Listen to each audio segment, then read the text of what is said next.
You're listening to the Bored to Death Bingecast, talking TV shows and movies in easily digestible chunks. Hello again, ladies and gentlemen, and other assorted gender assignations. Welcome back to the Bored to Death Bingecast. I am Jay, being joined by Sam. And we're back for My Hero Academia Season 3.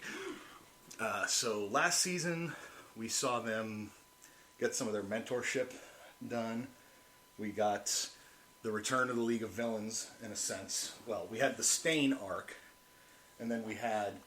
Wasn't Stain the end of Season 1 arc? Or you mean the Stain influence arc? Yeah, the Stain influence, of all that stuff kicking off. We had the UA Games, the sports festival thing, which had a lot of interesting development there. We got more backstory on Todoroki. And we got a good chunk of information. We got a lot of development on a lot of the characters. Bakugo was like the main one who didn't get really any.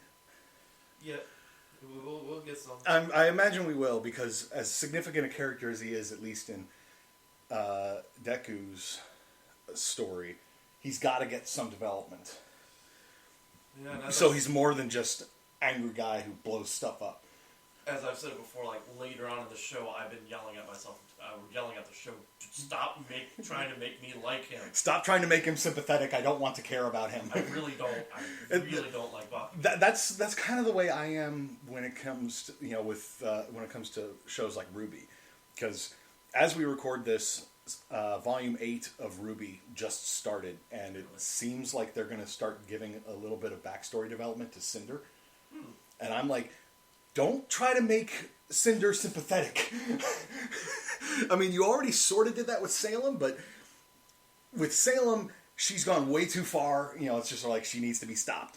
Cinder, she basically chose to go to the dark side, and she is locked in on that path. Don't make her sympathetic. I'll probably be in the same boat as you when we get to the Bakugo stuff, and I'll be like, I don't want to like this jerk face. Stop it. Keep jerk face a jerk face, damn it. Exactly. Make Bakugo a jerk again. But, so... Also last season, Deku sort of finally learned how he should be using One for All. Instead of trying to use it as like his special move, he should be like channeling it all the time to make his body get used to it. So he doesn't keep breaking himself every time he tries to punch something.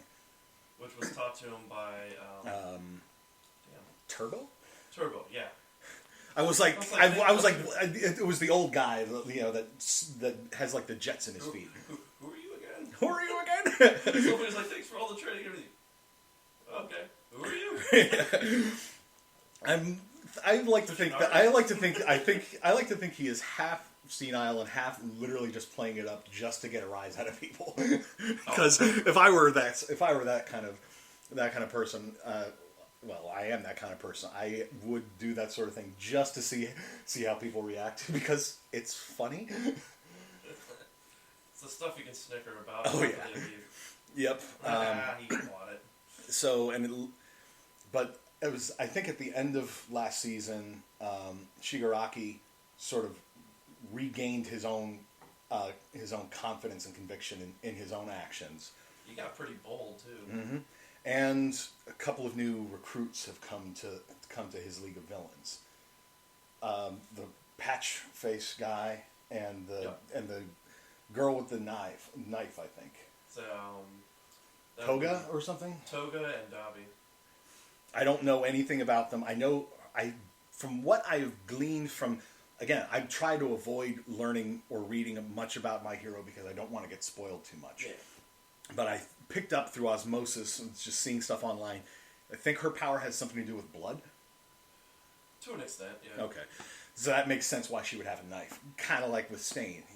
He uses blades and stuff because his quirk relies on him being able to taste somebody's blood. Yep. I think it's mostly the ingestion of the blood. Mm-hmm. But it's like if your superpower revolved around using somebody's blood, you would naturally use weapons that allow you to shed somebody's blood. Oh yeah. Just like Bakugo's gauntlets sort of gather his sweat so that he can basically use it in a concentrated burst, rather than just that his gloves too look like they're thick and padded, so that his hands more. sweat even more. And since he channels most of his abilities through his hands, granted it's a pretty he's learned how to use it in a variety of ways. He still relies on using it through his hands more than anything. I think he can only channel it through his hands. Maybe that's something about his quirk, like the thing that catalyzes the nitroglycerin in his sweat is in his hands or something. Probably.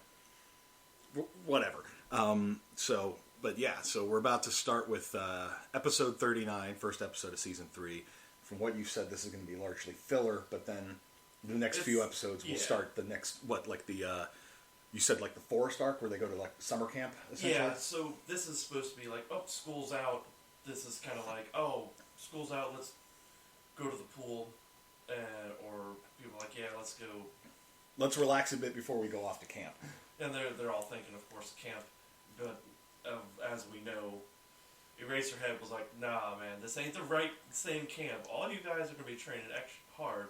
And the ones that effed up in the games, you guys are training extra hard. It's like, you're all going to be training... Oh, no, there was the written exams. That's right. Those are the ones that aren't going to actually get the physical training. They're going to be in practically like summer school. They're basically, it's like you're in remedial classes. Yeah. So it's like you got to be good at both the practical and the written stuff, which honestly, I understand that. Oh yeah. You want to know the theory as well. But at any rate, so that about wraps up this intro. So we'll be back after the binge. While the binge is happening, thanks for listening to our podcast. Please give us a like and subscribe and spread the word. You can reach us on social media on Facebook or Twitter at BTD_Bingecast. The Bored to Death Clan is part of the CKCC Radio podcast family, including J Bunny's Music Hub, the Race Nerd Podcast, Real Paranormal Talk, Ranking Tracks, Motivational Moves, Girls Who Like, and The Nerd Table. Please consider supporting CKCC Radio on Patreon. And now, the binge is done, so let's get to the discussion. And we're back. This was definitely getting intense. So we watched 4 episodes.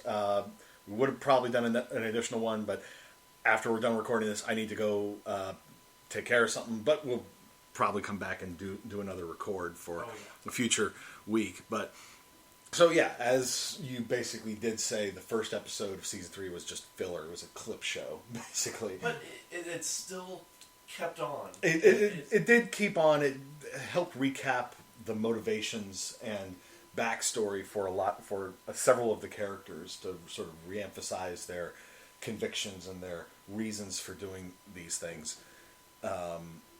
And we got a definite sense that Shigaraki is up to something. Oh yeah.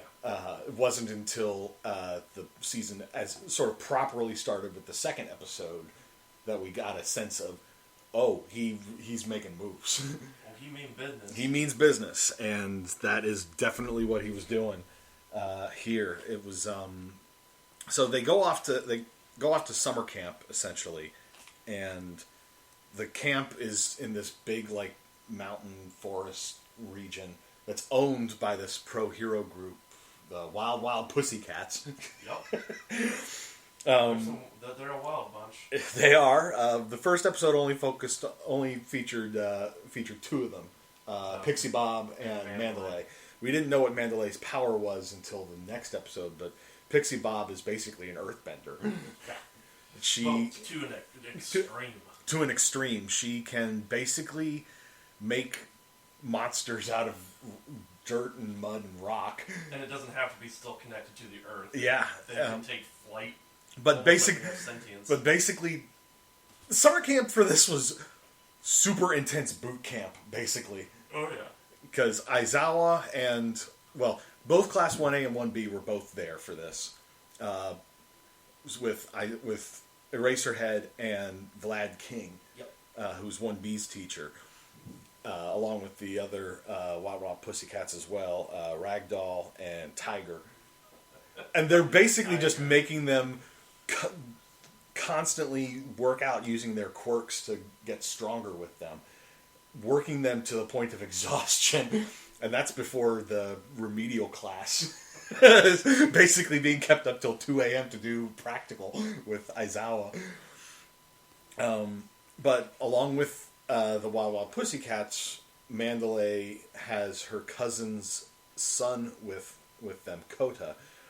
And Kota doesn't really like heroes. He doesn't really like quirks in general, but heroes especially. And really doesn't like Deku's junk. Yeah, when Deku tries to go and introduce himself, Kota just punches him straight in the dick. My favorite part of that was Ida's a punch in the scrotum is unforgivable. It was very funny. Oh my god, Ida's the best. But we got some backstory about why Kota doesn't really like heroes that much. His parents were pro-heroes, the water hose heroes or something. I think they were just their combined name was water hose. Okay, well, but water hose, they were killed by some villain, and Kota basically resents them for being heroes and being in that sort of position to get killed. It's not an unreasonable thing for a little kid to believe. It's like, why did my parents die? They were heroes. They were saving people. What they hear is, why did they die? Heroes, done. Kids out. Exactly. It'd be like if their parent was a soldier and got killed overseas somewhere. Then they might hate the military because the military is the one who put them there. Or the U.S. or whatever country because they put them into the military. Or exactly. They gave their life to. They might hate the government because military. Or if their parent was a cop and got killed, they might not hate. They might start hating the police for that sort of thing. Mm-hmm. We don't necessarily think that's not necessarily a healthy belief, but we understand how they could get to that place. And Deku tries to go and talk with him, tries to sort of help soften his stance on it, but doesn't work. And Shoto later basically explains to Deku, it's like, actions speak louder than words, dude. Which, he's right. It's like, if a random stranger comes up to you and tries to convince you that your beliefs are wrong, you're more likely to hold to your beliefs until you basically back your words up with action. And then the League of Villains Vanguard Action Squad shows up. Oh yeah. We only saw 7 of them. We know there's 3 more coming, and we got. Did you see 7 or 6? We only saw 7. I was keeping track. We saw Dabi, who has the blue fire ability. Yep. And he, seemingly one-shot Aizawa, but it should be noted he did get the drop on him, which is the only reason it worked, probably. Yep, because he was in a rush to try to save We know that Toga's there, but she hasn't been featured too much yet. There was whoever was emitting the poison smoke. I can't remember his name. There was Spinner, the lizard man with the weird-ass sword. Also, you notice his attire. Mm-hmm. He patterns himself off of Stain very, very much, heavily. and his demeanor, too. Yes, he's a 100% Stain simp. Then we had Magna, Big Sis Mac, or whatever, who has some sort of telekinetic or magnetic ability. Magnetic. Okay. Yeah. Well, at first I thought telekinesis, but then when his name was revealed, I was like, okay, it's probably magnetism, and it's just any sort of metal, he can just yoink them out of position. There was whoever the cannibal guy was that Bakugo and Shoto. Yeah, whatever the case, he looks like he's a freaking Cenobite reject. Moonfish, sorry. Moonfish, okay. Whatever. We just saw him chomping on somebody's arm. Yeah, they said what's his name? The dude with dupla arms. Mm. And I think he was one of the ones that went by. So I'm thinking he got one of the hands. And they can probably reproduce. Okay. And then there was Muscular, who basically is like Bane, except he doesn't need to use venom to supercharge himself. On the scale chart, they have 1 to 6 on most of the powers and stuff, and drive. Driven to kill 6 out of 6. Jeez. Oh, it's pretty noticeable. Yeah, it's very, very noticeable about Muscular. He's basically, he does what he does because he just wants to kill people, and he doesn't sort of care what the League of Villains end goals are. It's just sort of like they're allowing me to cut loose with my quirk and kill people, which is just all that he wants to do. And by sheer happenstance, he comes across Kota's little secret hideout.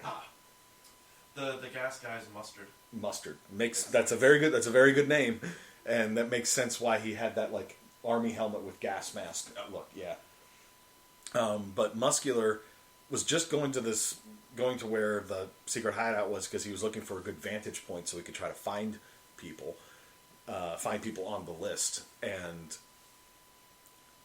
poor Kota starts freaking out because when Muscular takes his mask off and he sees what it is, he realizes this is the guy that killed my parents. And so he's like terrified. Deku shows up to help save the day and protect him. Starts trying to use One for All to fight him, but Muscular is, can basically with his ability just supercharge it so that you can't hurt him. Oh yeah, he just muscle. He knows. Yeah, he just knows. He just no-sold like one 100% smash. Oh, and then a second 100% smash, which was lesser because Deku was using one of his arms gets broken when Muscular just punches him. Yeah. Deku was like using One for All to try to be tougher, and it still broke his arm. And then he did 200% smashes with his right arm, which broke after the first one, breaks it further with the second, and then he goes 1,000,000% Delaware Detroit smash. Oh, Jesus, how many moves are you gonna put in there? And it's like Kota finally recognizes this is what a hero is, what a hero should be, and gave him a little splash. Yeah, but at the same time, Kota, use splash attack. Hit him with your splash attack. Ineffective. It's not very effective. Ineffective. Yeah. Just distracted him a little bit. Yeah, but it was enough. It was enough because Muscular kept his focus off of Deku just long enough for Deku to launch wham, punched him through a freaking mountain. And we're skipping way ahead. This was the episode we just came off of. I mean, there was a lot of just the sort of training montage stuff. Oh, the attacks though, the attacks in the woods. Yeah. Like how Dobby's at the Ring of Fire, keeping them all inside. Yeah. Oh, that's right. I couldn't quite tell what he was doing. I knew he was setting some stuff on fire, but a Ring of Fire, that makes sense. Just to keep everybody isolated, so he could take care of the bigger fish while the rest of his people. Mustard is putting the poison gas out there to try to knock everybody out and or kill them. Yep, and then of course Momo was making gas masks for everyone. Mm-hmm.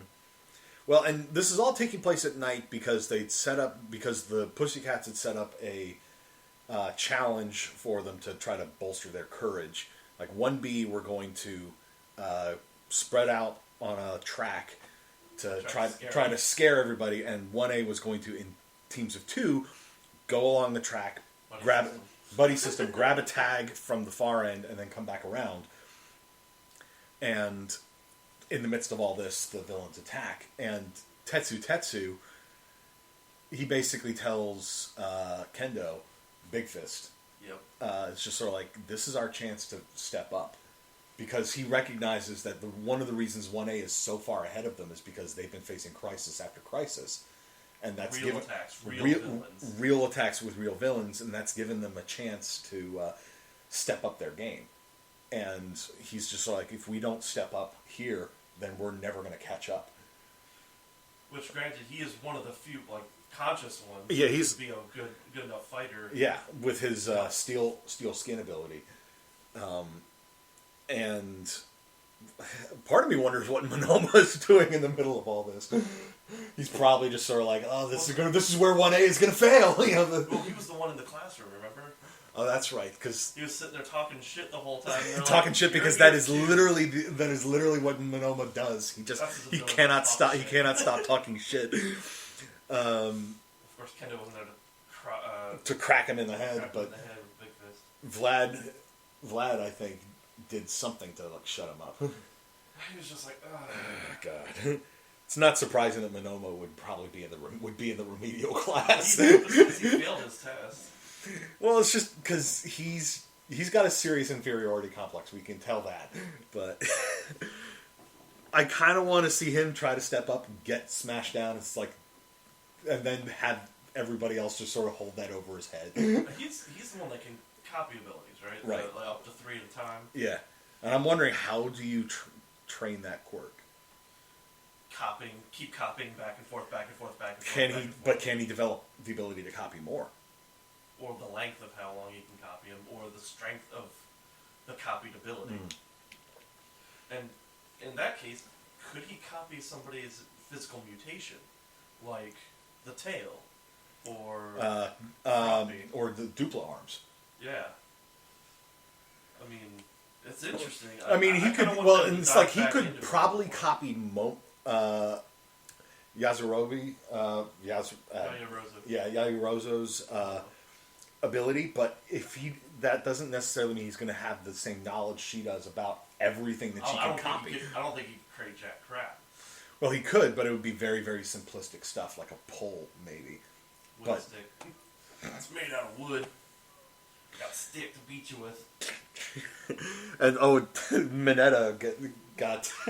We need to talk about Mineta. Oh, okay. Mineta it's just full on perv in the filler episode. His genius plan with Kaminari were to, let's go. He overheard the girls talking about using the pool. It's like, yeah, we could use the pool for training our eyes to see them girls in their bikinis. That was his. Let's go grab Deku, so it seems a little more legit. It's like, these two and we're just going to use it for endurance training.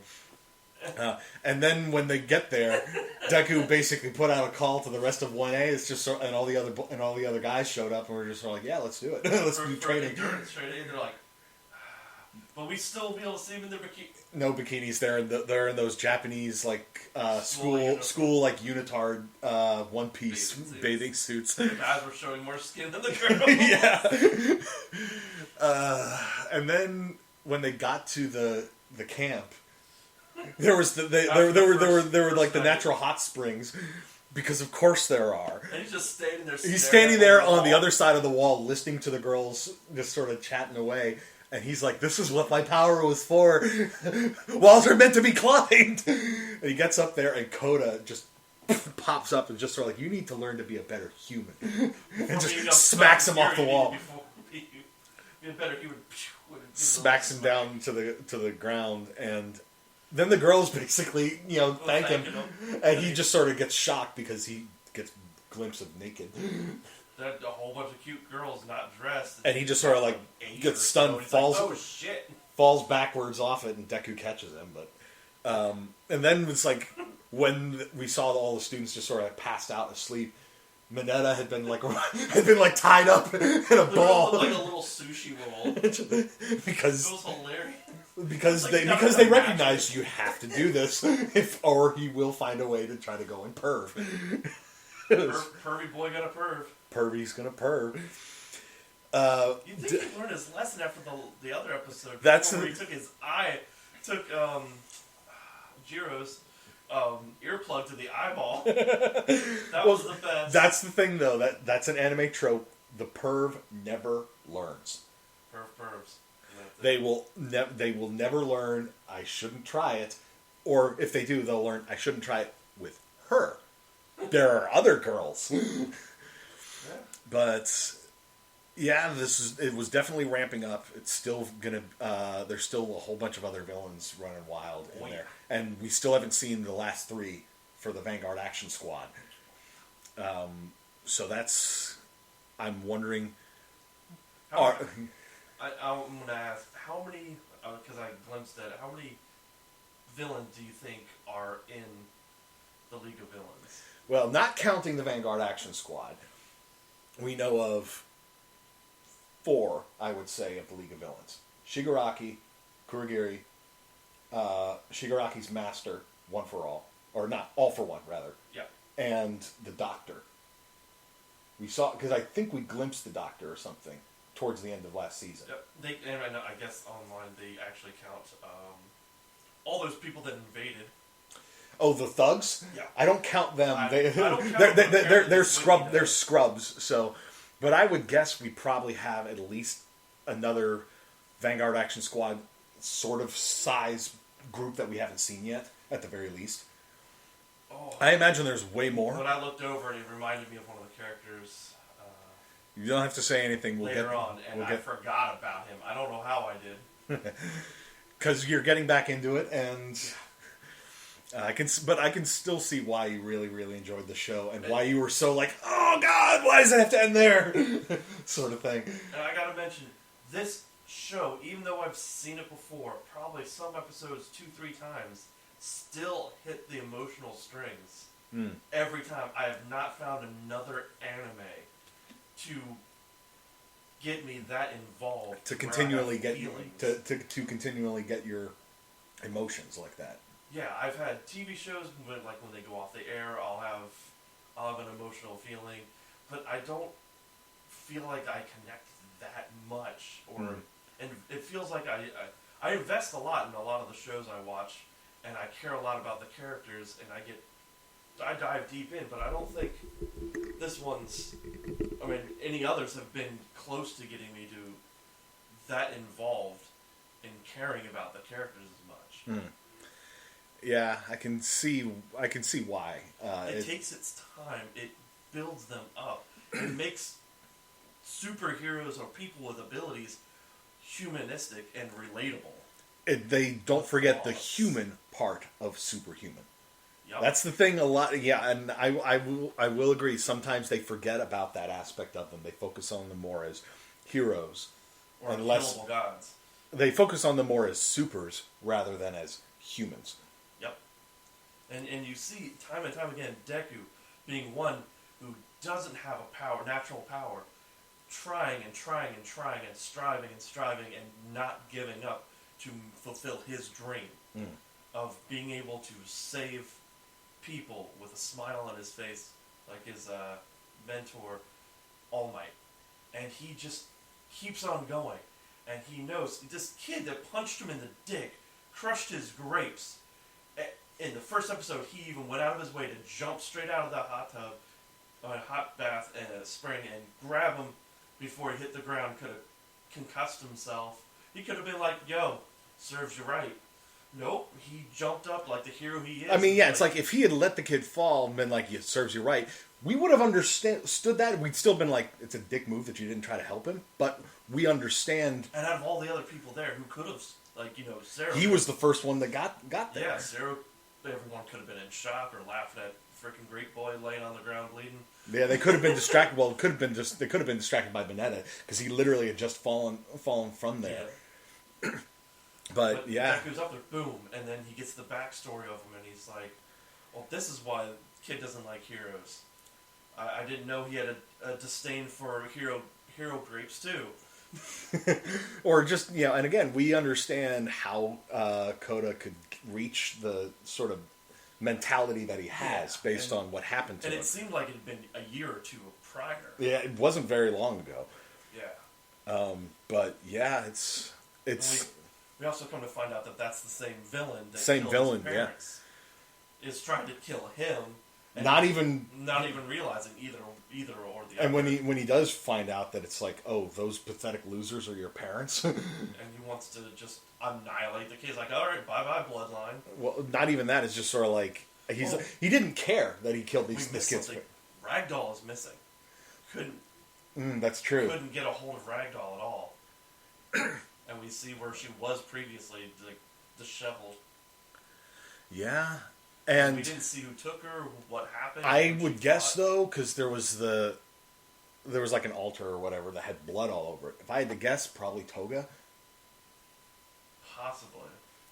You would probably know more than me because you've seen it before. But granted, I know that you don't remember the exact order of events. When I saw these were one at a time as they were coming out, like a year or two ago, 2018, 2 years ago. Yeah. So yeah, we don't know yet what happened to her. I imagine we will find out. But there's another thing we need to address. The teachers at UA had deliberately withheld That's the right, information yeah. And about they made where that- this was going to happen. They kept it contained to a small group of They teachers. mentioned it a lot, too. And They said it was a lot of the higher-ups, too, so there is a potential... there is a leak. mole in UA. I'm In the wondering- higher ups I of the wonder UA. if it's a mole or Toga. Toga? Toga. What about Toga? How would... Oh, I'm skipping ahead. Oh, okay. I'm skipping way ahead. Well, it's... Whoops! No worries. That's going to get pushed to the back of my head. Whenever the truth comes out, I'm still going to be like, oh, that kind of thing. Because everybody has a whole big roster of powers. Mm-hmm. And they seem to know exactly what they were doing. And the worst part is, they need Ragdoll because she can sense 100 people, up to 100 people, their abilities, their limits, and their weaknesses. That would make sense why the villains would try to take her out first, because she would be able to, especially with Mandalay, would be able to, they went after the Pussycats first because they're the pros And and they're the pro teacher team. and they're a pro team, but because they're all, the three girls at the very least can, with Mandalay being able to coordinate everything with her telepathy, would be able to easily find out where all the villains are and be able to neutralize them. Yeah, be able to And get the information back coordinate from- things with the students as well. Yeah, so you could have gotten the information back from Ragdoll to Mandalay, and then she spreads it to everyone. But then you've also took out Pixie Bob immediately. And with her earthbending power, or earth flow, I think is Yeah. what it's officially called. Fuck it, I'm going to call it earthbending because that's She's really, really powerful. she is very powerful. Because the students were basically fighting her constructs for like hours on their way from They said, where they were like, dropped off to the. They were dropped off at 9:30 a.m. They gave them a fake. Oh yeah, you could get there by about. If you don't make it by 12:30, you don't get any lunch. And then you've got. They made it back at dusk. Yeah, so they were basically fighting an entire day against these constructs. Yeah, they were already, And she didn't even look worn out by making exactly. It makes sense why they would take her out first, but then why they were also trying to take out Ragdoll and Mandalay. And also, Tiger they probably wouldn't focus on because, well, While he's strong, stupid strong, he doesn't have that extra sensory abilities to get around, mind manipulate, like getting into their heads. Pixie Bob can basically sense stuff through the earth, and you'll notice Magna crushed her goggles.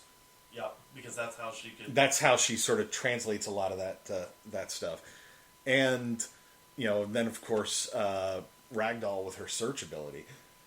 It's understandable why they would go after those three first, and it's like Tiger. It's like once you're strong, but once you're alone, then you're just one man.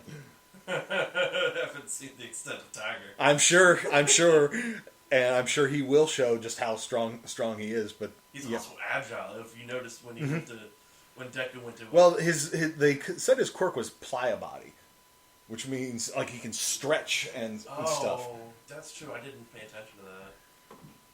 That's why when Deku went for that smash punch, he just like, did that like Matrix dodge thing and over then it. he just swiped upwards and just launched his ass. Cat punch. God damn. But yeah, very good, very fun, very ominous with the League of Villains making some moves like this.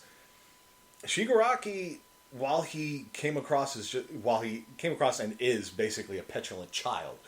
He got snapped back to reality by All for One. Well, back in the day, he had that chat with Deku, which seemed like it lit Deku's personality lights a fire under you, and it seems like it works on both villain and hero side because Todoroki, Bakugo, Shigaraki. Yeah, Shigaraki basically, it got him even Stain. Yeah, even Stain. And, Shigaraki may be a petulant child, but he learns fast. I think that is what He's got learning AI.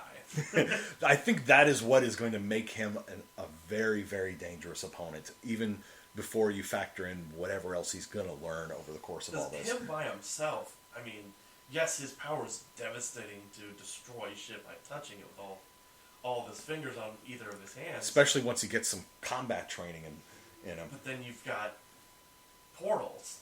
Kuragiri. Portals, you put that in play as well. He could just shove his hand in any old direction and just pretty much portal opens here, opens over there, touches you, done. Well, and we saw when he was facing off against Eraserhead in the USJ incident. It took him a little bit, but once he figured out how Eraserhead's quirk works and learned to tell, then he was just sort of like, "Nah, I got you." And broke his glasses. No, it wasn't just his glasses. It wasn't. Yeah, the Nomu did it, but he also like grabbed him by the elbow when he went for a move and started decaying his arm. You know, Shigaraki is going to be a nightmare once he levels up, to use his gaming parlance. But I think that about wraps it up for this one. We'll be recording another one shortly. I have something I got to go take care of, but we'll be recording another one soon, which will be up a week after this one. But that about wraps it up for this Bingecast. So for Sam, I'm Jay, and we'll see you after the next binge. Thanks for listening to the Bored to Death Bingecast. Be sure to check out our library of past podcasts via CKCC Radio or via our YouTube channel, and give us a like and subscribe. We'll see you after our next binge.